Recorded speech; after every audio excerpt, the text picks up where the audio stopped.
up super early today to head to Gold Bar. I'm going out on a little solo adventure and I'm going to take you guys along with me. But first, coffee.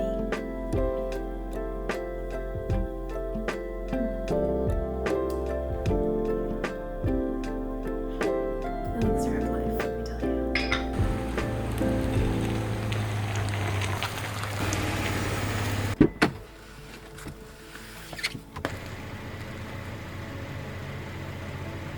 I just got to the trailhead.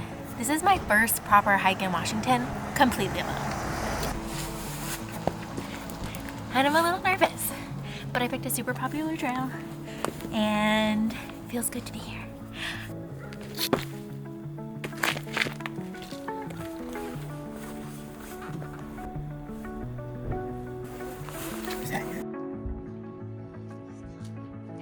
Okay, so I am doing my very first solo hike in Washington. Since moving here, I've only hiked with friends or my boyfriend, and I decided it was time. I needed to rip off the band-aid and just do it. And so I'm here in Gold Bar, Washington at Wallace Falls, and I wanted to take you guys along with me. Selfishly, so maybe like I wouldn't feel so alone, but anyways, enough about that, let's go. Something tells me that this tree isn't actually supposed to be there. One of the best things about hiking alone is that you set your own pace and you can have as many snack stops as you want.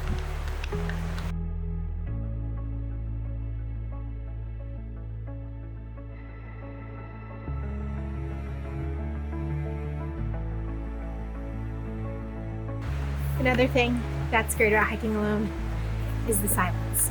I'm gonna stop so you can hear. All you can hear is the river and birds in the wind. I think one of the biggest questions that women ask me is, how do I feel safe hiking alone as a woman?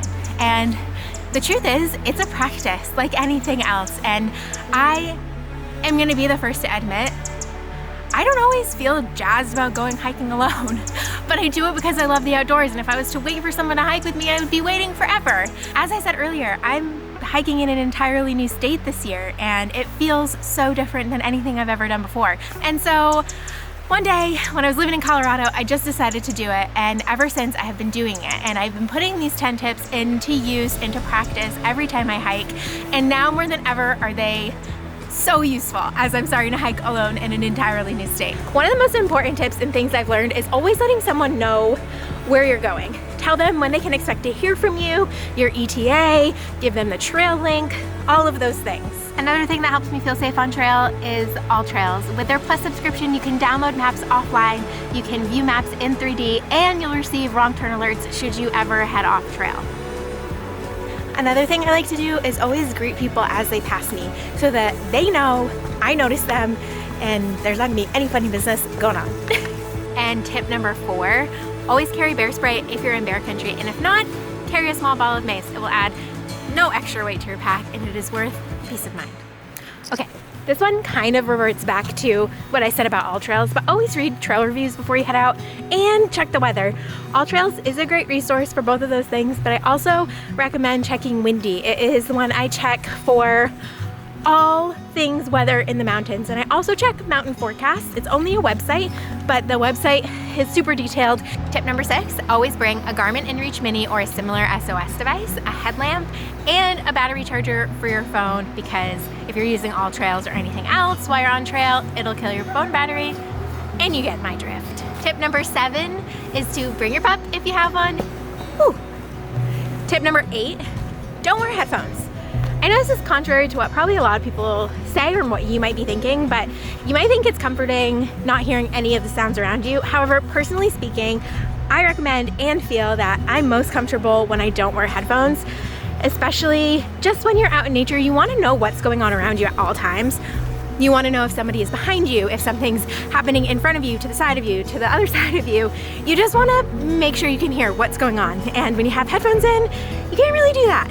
But if you're somebody that really finds comfort in listening to something when you're in nature, just put it on your phone and play it through your phone speaker, and just make sure that you're cognizant of the people that are around you as they're passing you to make sure you don't disturb their experience. So just pause it when you're passing other people, and when you can't see them anymore, press play again and you're back in your comfort zone.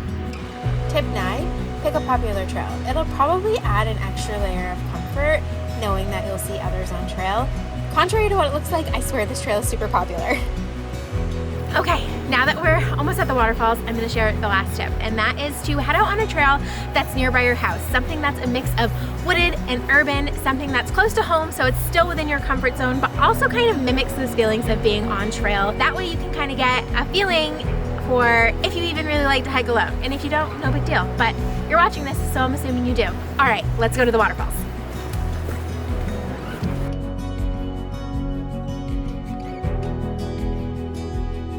Whew, that's a break. That was hard. Never been one to hike and talk at the same time. I can hear the falls. I think I'm almost to the falls. I can hear people. I can hear the waterfalls. I'm very excited. Oh my goodness.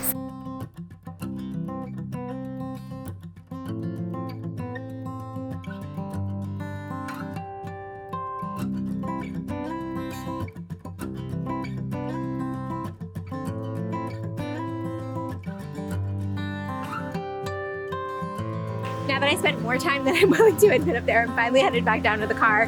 But if you guys ever find yourself in Washington or you're planning a trip here, I highly recommend adding Wallace Falls to your itinerary. It is absolutely beautiful and worth every second of effort. Thank you so much for watching. I hope you found these tips helpful, and I hope they encourage you to go on your own solo hiking adventure. I'll catch you guys in the next one.